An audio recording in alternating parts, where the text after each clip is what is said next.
Welcome back to Athletic Everyday, day number 94. I kind of wanted to get in a court basketball workout. So this is a basketball court that's not really in my local area, but it's kind of near to where I work. So I wanted to get this in after I finish my shift today.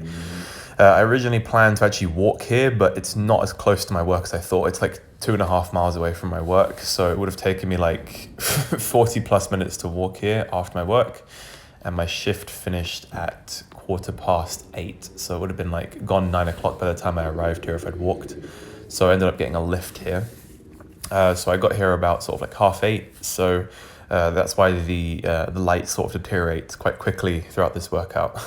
If you scroll through quickly, you'll see at the end of the video, it's pretty much pitch black.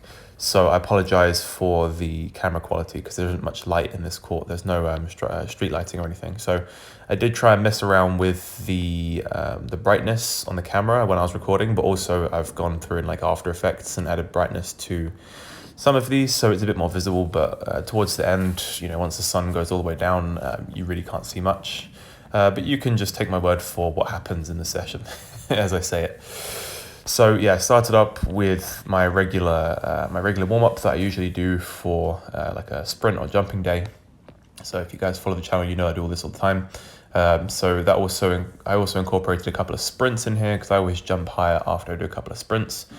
Now, the height of this rim, I can't remember completely, but from memory, I seem to remember it's somewhere around 9.7, 9.8. So it's pretty close to being full size. It's 4 inches below a 10-foot rim. So started out with some just kind of like low jumps, just trying to grab the rim, then just gradually trying to increase the height of the jumps, jumping higher and just gradually increasing the intensity. And I can't lie, I actually got pretty close on a couple of these attempts. This rim, previously in the past, I have done a session a while back jumping on this, but I don't think I've actually been able to hit as many off the dribble dunks on this rim before as I have now. So that is a good indicator that I am jumping a little bit higher than I usually do. And one thing I have noticed from doing a lot of jump sessions recently is that I really suck at taking advantage of a full approach.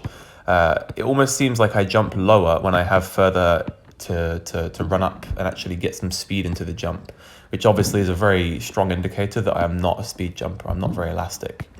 If anything, I actually jump higher off of like a 3-step approach like that. I actually found that when I was consistently missing dunks from a longer approach, I was just like, all right, that's it. I'll just stand like 3 steps away and just get like a 2-3-step approach, and I literally jump higher off a 3-step approach than I possibly can off a full approach, at least when I'm holding the basketball anyway. So I definitely missed a lot more on this rim than I made, which I'm totally fine with. But I think this is a good rim for me to come back on because it's right on that borderline between where I can make it and I can't. So when I can start making them more consistently on this rim, then that will be a good indicator of progress as well. And hopefully by the end of summer, maybe I'll be getting some slightly more advanced dunks on this rim, maybe even getting some in-game dunks. I do play a couple of runs here with my friends sometimes, so we'll see how that goes as summer continues. I like to make sure I always finish up with a make, so the one after this one is one I made. So thanks for watching, guys, and I'll catch you in the next one.